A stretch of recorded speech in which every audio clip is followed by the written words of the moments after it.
Bismillahirrahmanirrahim. Assalamualaikum warahmatullahi wabarakatuh. Waalaikumsalam warahmatullahi wabarakatuh. Kaifa halukum ya akhwat? Bikhair, alhamdulillah.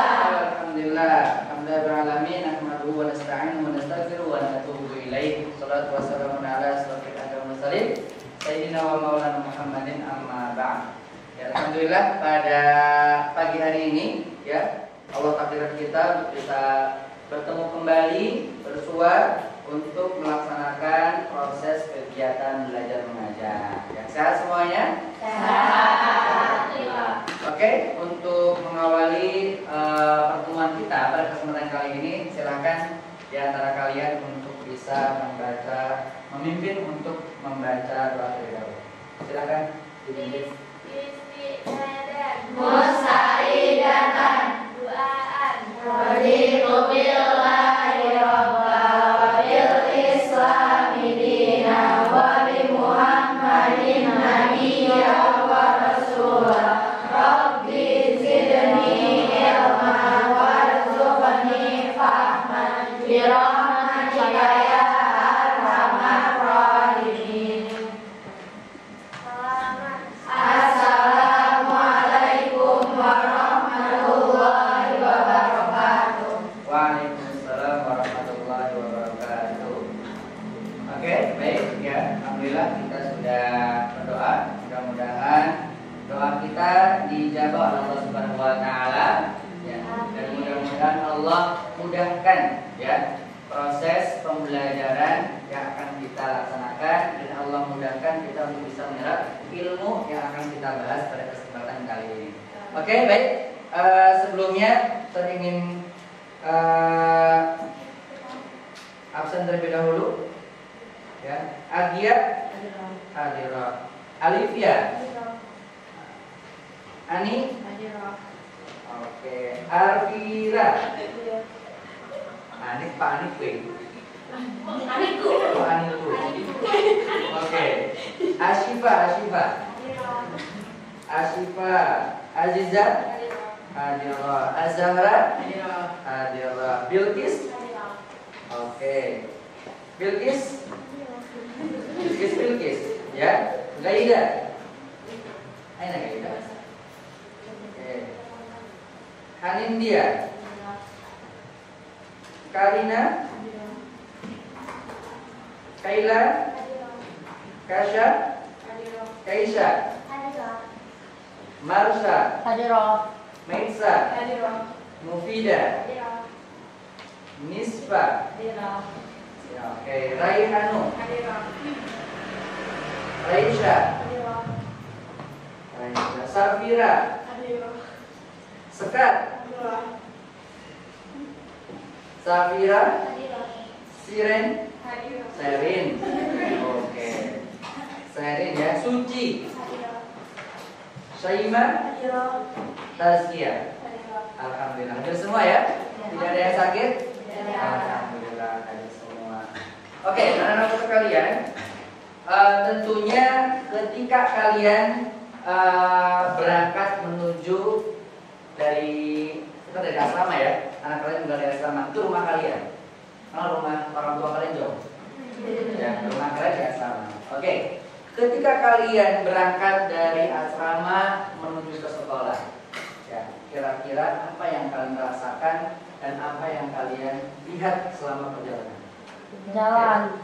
Ya, ada yang mau melihat gunung, apalagi? Bangunan. Hah? Melihat bangunan. Kucing. Burung. Oke, apa yang kalian rasakan ketika kalian berjalan dari asrama menuju ke kelas? Capek. Oke. Bahagia katanya. Wajar aja. Kalian melihat sesuatu yang perlu kalian tolong ketika itu mungkin? Tidak? Ada sampah di bawah, kalian ambil dan masuk ke tong sampah? Bersih. Alhamdulillah, sampah kita bersih ya. Mungkin melihat apa binatang yang perlu kalian tolong? Hah? Kucing yang pelan-pelan misalkan. Ya, oke, anak-anak sekalian. Ternyata ketika kita berangkat dari asrama menuju ke sekolah, ya, ternyata kalau kita amati ada banyak hal yang bisa kita rasakan. Betul nggak?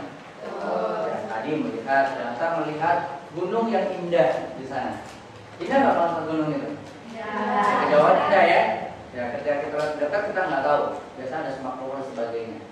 Ya, mungkin kita gunung yang sangat indah. Melihat juga pohon gitu kan. Apalagi di belakang kita ada pohon durian. Kalau ada duriannya, kayaknya ngeliat ke atas tuh indah gitu. Kapan durian itu jatuh gitu ya? Nah, seperti itu. Ya. Atau hal-hal lain ternyata apa? Ketika kita mengamati sekeliling kita, ya, kita belajar mengamati, menuju dari berasal mikroskop itu banyak hal yang bisa kita lakukan. Banyak hal yang bisa kita amati.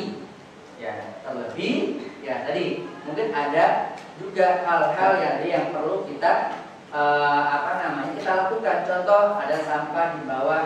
Kalau kita ada kepedulian, kita bisa mengambilnya dan membawa tong sampah. Ya, harapannya itu semua bisa menambah atau memotivasi kita untuk menjadi yang terbaik. Oke, paham ya? Oke, saat ini ya untuk materi kita kali ini kita akan membahas ya terkait dengan apa tuh? Ibadah kurban. Ya, ibadah kurban. Ya, kalian pernah dengar? Pernah dengar kata-kata kurban? Pernah ya. Pernah melaksanakan? Pernah. Ya, pernah mengamati ya kurban? Ada yang pernah dengar, mungkin ada yang pernah melaksanakannya. Ya, menyaksikan ketika kurban. Ya, tapi tidak salah kalau kita sekarang kita lebih detail untuk bisa mempelajari sehingga awalnya mungkin kemarin kita baru tahu, maka saat ini kita memahami. Ya kan? Ketika kita sudah memahami, tinggal bagaimana nanti kita mempraktekannya seperti itu. Dan ya ibadah kurban ini ya menjadi salah satu salah satu bentuk kepedulian kita ya terhadap sesama. Ya, karena itu coba di sini kita perhatikan. Nah, coba amati. Ya. Saya ingin kalian coba mengamati gambar yang ada di atas ini. Ya, boleh kalian di sini dari pengamatannya ini kalian boleh menyampaikan hasil pengamatan atau boleh nanti pertanyaan biar nanti kita bahas bersama-sama. Oke. Kenapa sapi? Kenapa sapi? Tidak ayam yang dipotong. Oke. Nah, Aiza belum tadi menyampaikan. Itu apa? Cara manual, misalnya tajam juga. Oke. Ketika memakai cara manual, pisaunya harus tajam. Oke, amazing ya. Luar biasa tadi disampaikan. Kenapa harus sapi, terus juga kenapa yang motong harus laki-laki, apalagi kenapa banyak yang ada di situ gitu kan? Ya, nanti kita akan bahas secara detail terkait dengan pelaksanaan pemotongan hewan kurban. Nah, di sini ada ketentuan hewan kurban. Ya, kira-kira apa ketentuan hewan kurban? Apakah semua hewan kurban bisa dikurbankan? Tidak. Ya. Oh, saya mah nggak mampu. Saya pengennya saya pengen kurban ikan saja. Boleh nggak? Nah, ikan mah tiap hari juga ada makannya. Tidak. Di antara hewan-hewan yang bisa dikurbankan, yang pertama adalah unta. Tahu unta? Tahu. Siapa yang pernah lihat unta? Aku. Siapa yang pernah melihat kurban hewan unta? Nah, bagaimana cara menyembelihnya coba? Apakah sama seperti sapi dirobohin atau enggak? Pernah enggak? Nanti kita lihat. Yang kedua sapi. Ya, sapi. Ya, sapi minum Air. Sapi minum Air. bukan susu. Ya, bukan susu tapi sapi minum air. Nah, yang kedua sapi. Sapi juga termasuk salah satu hewan yang boleh dikurban. Yang ketiga kerbau. Tahu kerbau? Oh. Ya. kerbau ya, yang biasa apa namanya, membajak sawah. Dan yang selanjutnya ada kambing, ya, kambing yang familiar ya kita, ya kambing ya di mana-mana. Dan yang terakhir biri-biri, tahu biri-biri nggak? Apa biri-biri? Hah? Apa bedanya? Biri-biri sama apa? Sama domba, sama kambing. Biasanya biri-biri itu berbulunya tebal. Selain daripada hewan-hewan ini, itu tidak termasuk dalam hewan kurban. Saya punya unta, tapi untanya misalkan baru lahir, kira-kira boleh nggak dijadikan hewan kurban? Nah, ada juga batasan waktunya, ya. Ya, di samping tadi hewannya, ada juga batasan waktu kapan dia boleh dijadikan hewan kurban. Di sini, ya, unta. Ya, di sini ada yang mengatakan unta yang sudah berumur 3 tahun. Ada juga yang mengatakan unta, salah satu syarat unta berumur 3 sampai 5 tahun. Ya. Karena mungkin unta yang baru setahun 2 tahun, ya, mungkin masih kecil ya. Ya masih kecil, dan di sini kurun waktunya 3 tahun. Karena unta itu biasanya hidupnya itulah sama. Sapi atau kerbau yang sudah berumur 2 tahun, ya, kalau dia baru misalkan 1 tahun atau 5 bulan, berarti belum layak ya untuk dijadikan hewan kurban. Kambing yang sudah berumur 2 tahun, ya, atau kalau bahasa orang kampung itu kambing yang sudah pulak giginya. Nggak tahu bahasa pulak apa ya, jelas itu yang bisa ataupun yang bulat untuk dikurbankan. Ya. Domba atau biri yang sudah umur 1 tahun atau telah berganti nih, maksudnya pulak itu berganti gigi. Ya, pulak itu. Ya. Itu adalah ketentuan hewan kurban, yaitu apa namanya? Di samping hewan yang sudah tentukan, tapi juga waktu dari umur hewan tersebut juga sudah pasti. Ya, paham? Paham sampai di sini? Ya, bisa paham? Tadi ada yang ketentuan hewan kurban, di sini ada binatang yang tidak boleh untuk kurban. Dalam artian apa? Binatang-binatang ini tadi kita sebutkan, ya, yang kita sebutkan itu ternyata juga bisa termasuk binatang atau hewan yang tidak diperbolehkan juga untuk menjadikan hewan kurban. Ya, nah sini. Nah, tidak diperlu berkurban dengan binatang dengan aib seperti di bawah ini. Yang pertama, penyakitnya terlihat dengan jelas.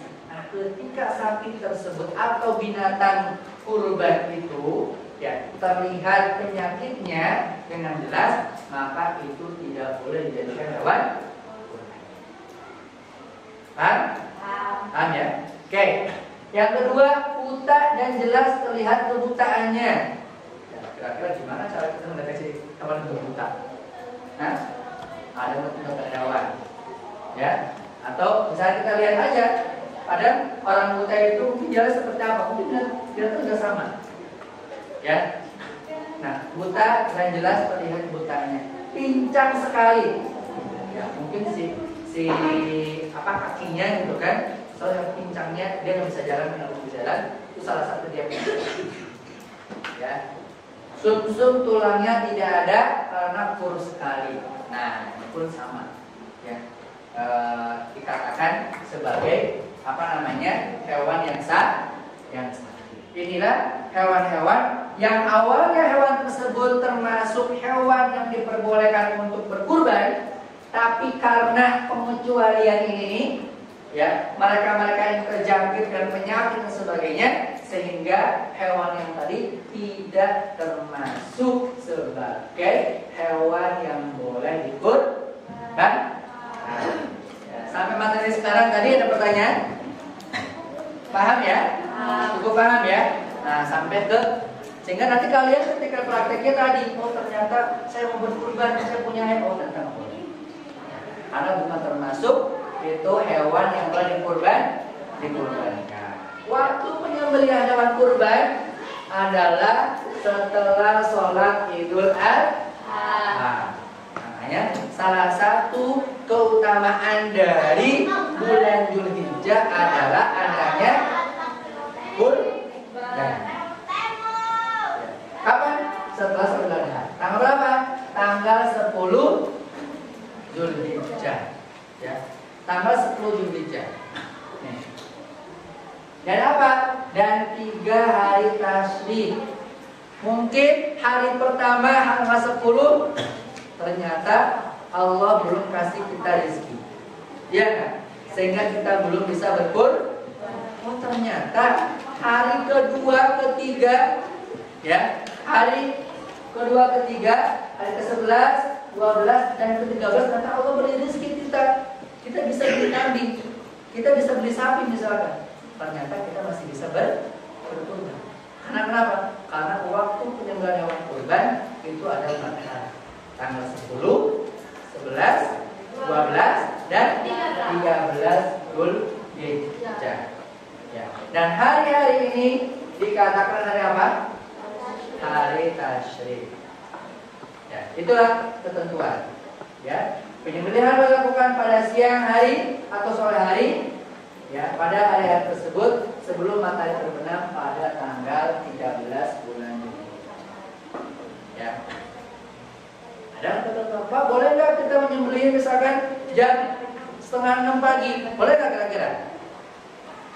Boleh nggak? Boleh nggak? Hah? Why?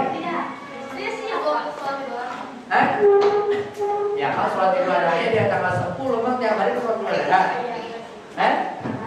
Ya, ketika di tanggal 10 itu dilakukan setelah sholat Idul Adha. Tapi ketika tanggal 11, 12, 13, ya boleh kita tadi, ya di pagi hari, ya pagi-pagi misalkan jam 9 atau jam 6 sudah siap semua, itu boleh.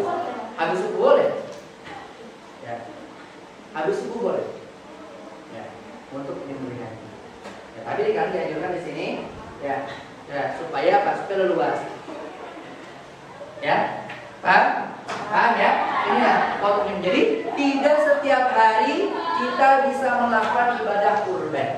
Tidak setiap bulan kita bisa melakukan ibadah kurban, dan tidak setiap pekan kita bisa melakukan ibadah kurban. Hanya ada waktu yang sudah ditentukan oleh Allah Subhanahu wa taala, yaitu di tanggal 10, 11, 12 dan 13 Dzulhijjah.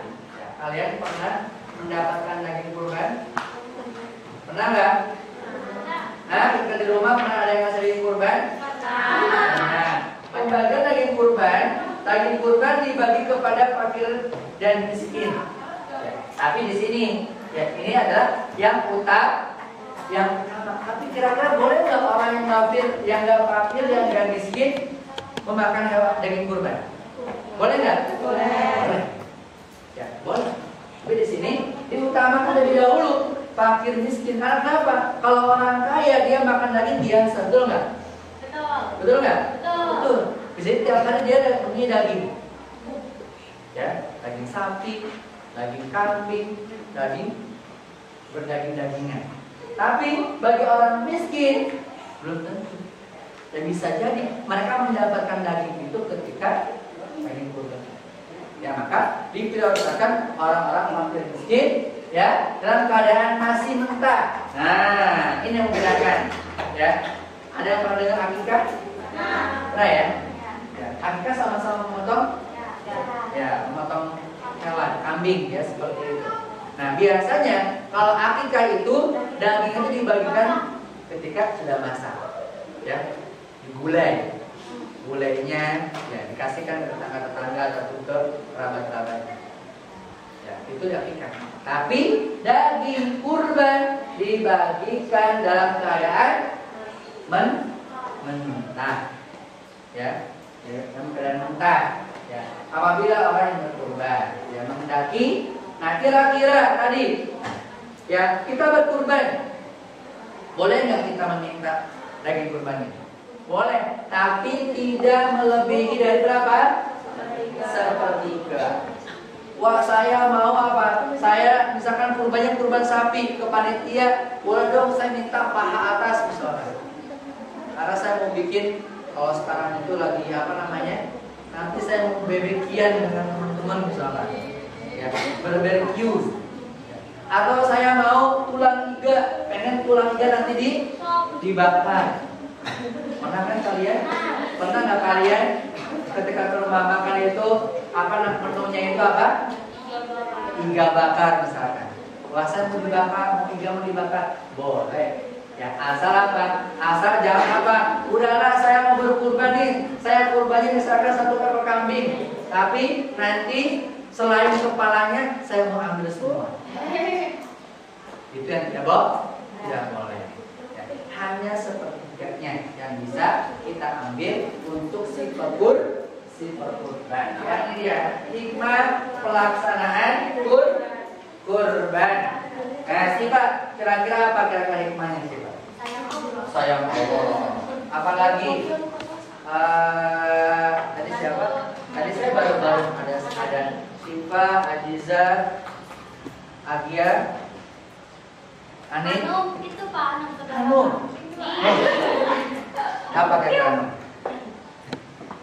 Hikmahnya Anum. Bebas ngomong aja mau saudara itu. Membantu tetangga. Dalam hal apa? Oh, makan lagi. Apa lagi? Ada Hanum, ada Marfira. Oh, Num, tunjuk Num. Kira-kira siapa? Marsha. Kira-kira apa hikmahnya? Membantu saya pakai mesin kayak berbagi. Oke, berbagi. Ya, bisa membantu para fakir miskin. Oke, Marsha, satu orang lagi siapa kira-kira? Oh iya, mempererat silaturahim, amazing. Oke, di antara hikmah pelaksanaan kurban ternyata banyak sekali yang saya sebutkan. Ya, di sini dikatakan menghidupkan sunnah para nabi terdahulu, khususnya sunnah Nabi Ibrahim. Karena awal mula ada syariat terkait ibadah kurban itu dimulai dari Nabi Ibrahim. Ya, jadi apa? Menghidupkan sunnah. Ya, karena itu sunnah itu ya tadi. Ya, dikatakan tadi awal bahwasanya hukum kurban itu bukan wajib, tapi sunnah muakkad. Yang kedua, apa kira-kira? Untuk mendekatkan diri atau taqarrub kepada Allah Subhanahu wa taala. Ya, menghidupkan makna takbir di hari Adha dan tanggal 10 hingga 13 Dzulhijjah. Tadi mendekatkan diri dan taqarrub kepada Allah. Karena kenapa? Karena itu merupakan sebuah perintah. Betul nggak? Perintah dan bukan itu, maka ketika kita melaksanakannya di situ harus ada kita hadirkan ya diri kita untuk dekat dengan hal Allah. Taqarrub. Tadi katakan sesuai dengan apa? Sesuai dengan arti daripada kurban, yaitu taqarrub. Maksudnya kurban mengajarkan kita untuk bersikap dermawan, tidak rakus dan tidak kikir. Ya, dermawan, berbagi di situ. Ya. Kenapa nggak rakus dan kikir? Tadi saya katakan bahwasanya ketentuan orang yang berkurban itu apa? Tidak semena-mena, ya, tidak semena-mena dia bisa mengambil hewanku yang dia kurbankan, tapi ada jatahnya. Berapa jatahnya di jatah untuk kurban? 1/3. Ditentukan di situ. Berapa di sini tadi untuk tidak rakus? Ya, karena sudah ada ketentuannya di sana. Seperti itu. Ya. Ini kurban mengajarkan kepada kita untuk bersikap dermawan dan tidak rakus dan tidak kikir. Selanjutnya apa lagi? Mendidik untuk peduli, ya, untuk peduli kepada sesama. Ya, tadi dikatakan kita mungkin bisa membeli daging setiap hari. Kita bisa membeli makan setiap hari, tapi belum tentu orang-orang di sekitar kita, tetangga kita, ataupun orang yang jauh dari kita, mereka bisa makan. Maka ketika ada momentum kurban, ya mereka senang. Kebetulan itu harus kita tumbuhkan setiap hari. Ya, mendidik kita untuk membunuh sifat kebinatangan. Ya, di antara sifat kedatangan yang harus kita musnahkan adalah tamak. Apa tamak? Ada tamak, rakus, sikap ingin menang sendiri, sewenang-wenang kepada orang lain. Ya, ini adalah ya hikmah ya yang harus kita ambil, yang harus kita perhatikan ya dari pelaksanaan ibadah kurban. Ketika kita sudah tahu, sudah paham banyak sekali hikmah-hikmahnya, pelajarannya, tentunya kita harus bisa apa?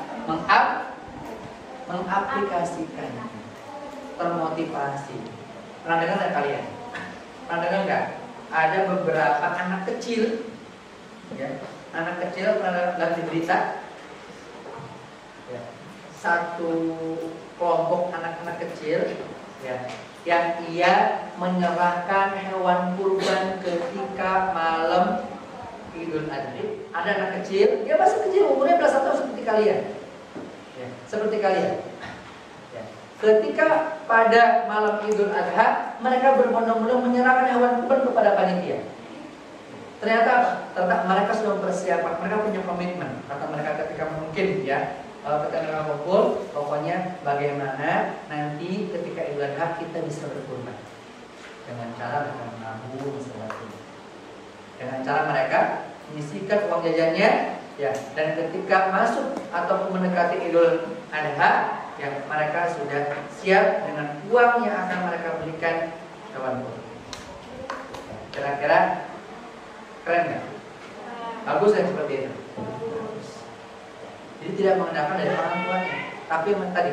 Maka hadirkan dalam diri kita, kalian, ya, rasa seperti itu sehingga ketika kita tahu keutamaan, ya, dari ibadah kurban ini, kita memiliki motivasi untuk bisa berkurban. Sehingga apa? Sehingga nanti ketika kita bisa berkurban, maka kita mendapatkan banyak hal ya dari ibadah kurban yang kita lakukan. Mudah-mudahan ya kalian bisa mengambil manfaat, ya mengambil hikmah dari pelajaran tadi, ya, dan mudah-mudahan tadi bisa mengaplikasikan dan tadi kalian mampu, Allah mampukan kita untuk apa? Untuk melaksanakan ibadah kurban. Ya, oke. Kalau tidak ada pertanyaan, kita cukupkan sekian. Terima kasih atas segala perhatiannya. Mudah-mudahan tadi apa yang disampaikan yang menjadi ilmu yang bermanfaat untuk kita semuanya. Amin ya rabbal alamin. Kita akhiri pertemuan kita dengan sama-sama baca kalimat Alhamdulillahirobbilalamin. Subhanallahumma wa bihamdika asyhadu an la ilaha illa anta astaghfiruka wa atubu ilaik. Terima kasih kepadanya. Wassalamualaikum warahmatullahi wabarakatuh. Waalaikumsalam.